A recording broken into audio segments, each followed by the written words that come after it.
This happened about 5 years ago when I was 21. Me and my friend Seth got into this app which showed you ghosts. We'd go out ghost hunting, but nothing much would happen. Sometimes a dot would appear on one of our phones and it would say random words. We would ask, "How did you die?" and stuff like that.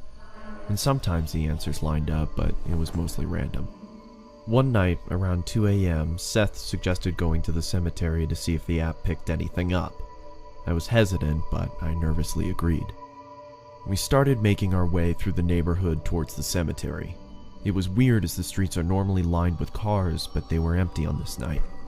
We walked down the middle of the road with the app running, but it wasn't picking anything up. We finally made it to the cemetery, which was a small, family-owned one where they only buried their own. Seth went up to the gate and started shouting, hoping to get a response on the app, but nothing happened. I was standing in the road, feeling unsettled, when Seth starts yelling, "Is that all you've got?" I told him to stop disrespecting the dead and we should leave. He tried being funny, saying, "Oh, I'll make them show up," and jumped the gate and started stomping on the graves while screaming, "Come on, show us something." All of a sudden, our phones said something at the same time. I looked down at my phone and it was there.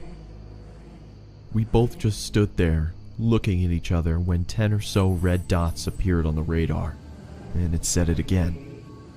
When I looked back up from my phone, Seth was next to me. I said, "We have got to go." As soon as I said that, we could hear the street lights turning off one by one from the top of the street, getting closer to us. We took off running as fast as we could. We got about halfway into the neighborhood before running out of breath and having to stop. I felt like I was going to throw up from being scared and winded. Then I heard my phone say something.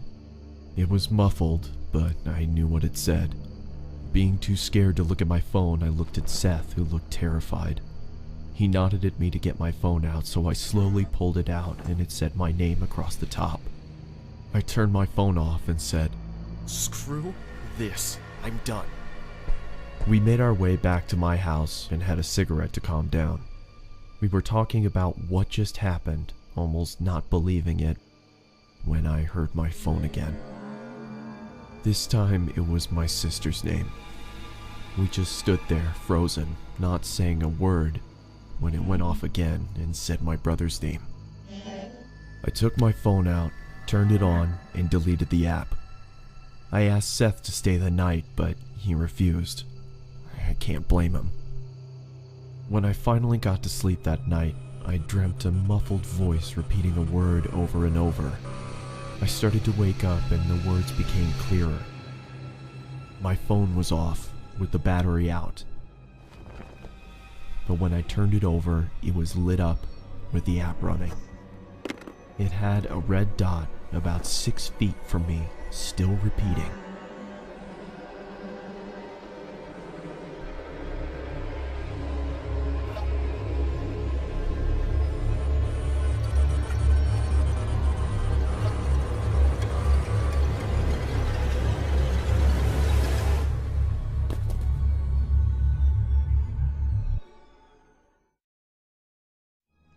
I woke up the next morning and went to the bathroom.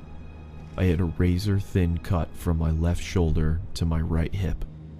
I don't know what happened that night, and nothing has happened to me since. Needless to say, I don't mess with that kind of stuff anymore.